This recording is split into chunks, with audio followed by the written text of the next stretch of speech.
আসসালামু আলাইকুম। আমি তাহমিনা ইসলাম আপনাদের সবাইকে স্বাগত জানাচ্ছি টিআই কিচেনে। আজকে আপনাদের গ্যাসের চুলায় প্লেন কেক তৈরি করে দেখাবো।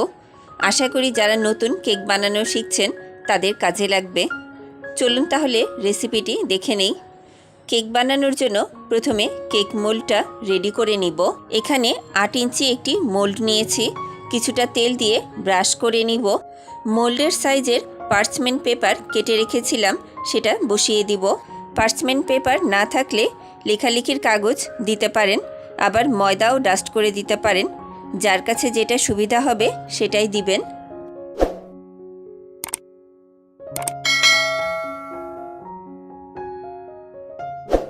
উপরেও একটু তেল ব্রাশ করে কেক মোল্ডটা ঢেকে একপাশে রেখে দিব। এবার একটি স্টেনারে কেক তৈরির জন্য শুকনো উপকরণগুলি নিয়ে নিব।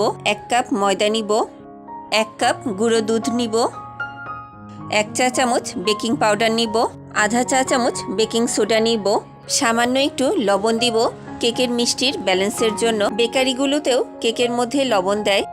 এবার শুকনো উপকরণগুলো চেলে নিব। এই যে এই অংশটুকু আর দিব না। চেলে নেওয়া শুকনো উপকরণটা একটা হ্যান্ড উইক্স দিয়ে মিক্স করে নিব। ফ্রেন্ডস, কেক বানানোর সময় খেয়াল করে থাকবেন, অনেক সময় কেকটা প্রথমে ফুলে যায়, পরে যে কেকটা চুপসে যায়। তাই বেকিং সোডা পরিমাণ মতো দিলে পরে যে কেকটা আর চুপসে যাবে না। এবার ডিমের মিশ্রণটি তৈরি করে নিব। এর জন্য স্বাভাবিক তাপমাত্রার 3টি ডিম ভেঙে নিয়েছি। 1 কাপ চিনি দিব। চিনি আপনাদের টেস্ট অনুযায়ী সামান্য বাড়িয়ে বা কমিয়ে নিতে পারেন। এবার ডিমের সাথে চিনি বিট করে নিব। ইলেকট্রিক বিটার বা হ্যান্ড উইক্স, যার যেটা সুবিধা হয় সেটা দিয়ে বিট করে নেবেন। চিনিটা যেন ডিমের সাথে ভালো করে গলে যায়, আর যে পরিমাণ আছে মিশ্রণটি তার দ্বিগুণ হয়ে যাবে, আর মিশ্রণটির কালার চেঞ্জ হয়ে একটু সাদাটে হয়ে যাবে। এবার 1 কাপের চেয়ে একটু কম তেল দিব। তেল দিয়ে আবারও বিট করে নিব।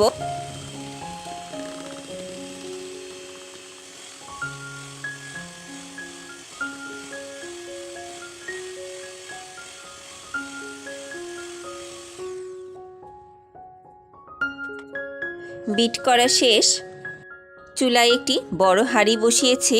হাঁড়িটি ঢেকে 5 মিনিট প্রিহিট করে নিব। এবার ডিমের মিশ্রণের মধ্যে শুকনো উপকরণগুলি অল্প অল্প করে দিব, আর আলতো হাতে স্প্যাচুলা দিয়ে একই দিকে ঘুরিয়ে ঘুরিয়ে মিক্স করে নিব।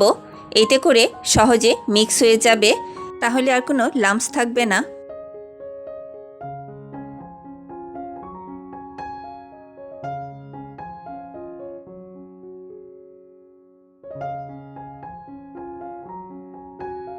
এক চা চামচ ভ্যানিলা এসেন্স দিব। ভ্যানিলা এসেন্স দেওয়াতে ডিমের আর আষ্টা গন্ধটা থাকবে না, বরং সুন্দর একটা ফ্লেভার আসবে। ভ্যানিলা এসেন্সটাও ভালো করে মিলিয়ে দিব। কেকের ব্যাটারটা আর একটু পাতলা করতে হবে, তাই আধা কাপের চেয়ে একটু কম লিকুইড দুধ নিয়েছি।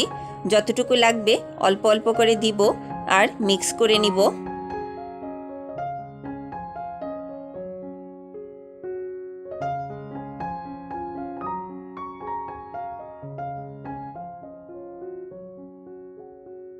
এই যে কেকের ব্যাটারটা রেডি হয়ে গেছে, অনেকটা তেলের পিঠার মতো। দুধটা সম্পূর্ণ দেইনি, আরও এতটুকু দুধ রয়ে গেছে। এবার আগে থেকে রেডি করে রাখা মোল্ডের মধ্যে একটু উপর থেকে কেকের ব্যাটারটা ঢেলে দিব।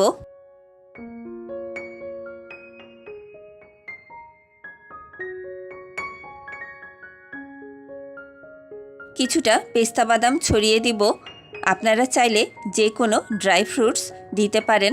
কয়েকবার ট্যাপ করে নিব, এতে করে ভিতরের বাবলসগুলো বের হয়ে যাবে।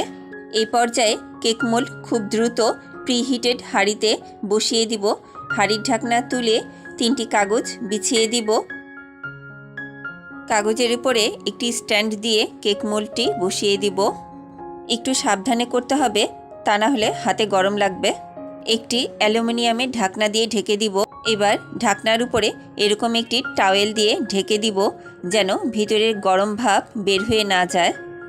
চুলার আঁচ এরকম মিডিয়াম লো করে 50 মিনিট কেকটা বেক করে নিব। ফ্রেন্ডস, হাঁড়ির ভিতরে এমন করে কাগজ দিয়ে এবং উপরে স্টিল বা অ্যালুমিনিয়ামের ঢাকনা দিয়ে ঢেকে দিলে কেকের উপরে খুব সুন্দর ওভেনের মতো কালার চলে আসে। আমরা সেটা ইনশাল্লাহ দেখব। 50 মিনিট পর ঢাকনা তুলছি। মাশাল্লাহ, কেকের উপরে সুন্দর কালার চলে এসেছে। এবার একটি ছুরি দিয়ে চেক করে নেই ছুরিটা ক্লিন বের হয়েছে।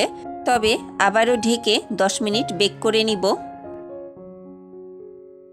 10 মিনিট পর ঢাকনা তুলছি। আবারও চেক করে নেই। কেক সম্পূর্ণ বেক করা হয়ে গেছে। এবার তুলে নিয়ে একটু ঠান্ডা করে দেখাচ্ছি। একটি ছুরি দিয়ে কেটে চতুর্দিক থেকে আলগা করে তুলে নিব। কাগজটা ধরে টানলেই কেকটা উঠে আসবে। কেক মোল্ডটা ক্লিন আছে। কেকের সাইডের এবং নিচের কাগজ ছাড়িয়ে নিব।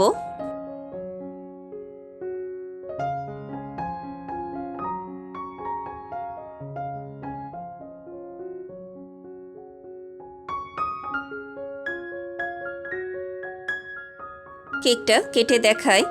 কেকটা কতটা নরম তুলতুলে হয়েছে আপনারা দেখতেই পাচ্ছেন। কেকটা দেখতে যেমন সুন্দর হয়েছে, খেতেও তেমনি সেই স্বাদের।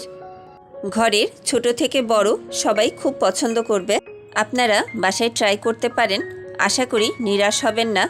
রেসিপিটি কেমন লাগলো আমাকে কমেন্ট করে জানাবেন। দেখতেই পাচ্ছেন কেকটা কতটা স্পঞ্জি হয়েছে।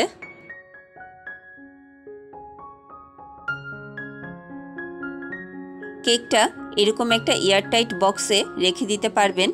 এয়ারটাইট বক্সে নর্মাল ফ্রিজে রাখলে 1 সপ্তাহ, আর বাইরে রাখলে 3 থেকে 4 দিন, আবার শীতের দিনে আরও বেশি থাকবে। ভিডিওটি ভালো লাগলে একটি লাইক দিবেন। আমার ইউটিউব চ্যানেলটি সাবস্ক্রাইব করবেন। আজকের মতো এখানেই শেষ করছি। ততক্ষণ ভালো থাকুন, সুস্থ থাকুন। আল্লাহ হাফেজ।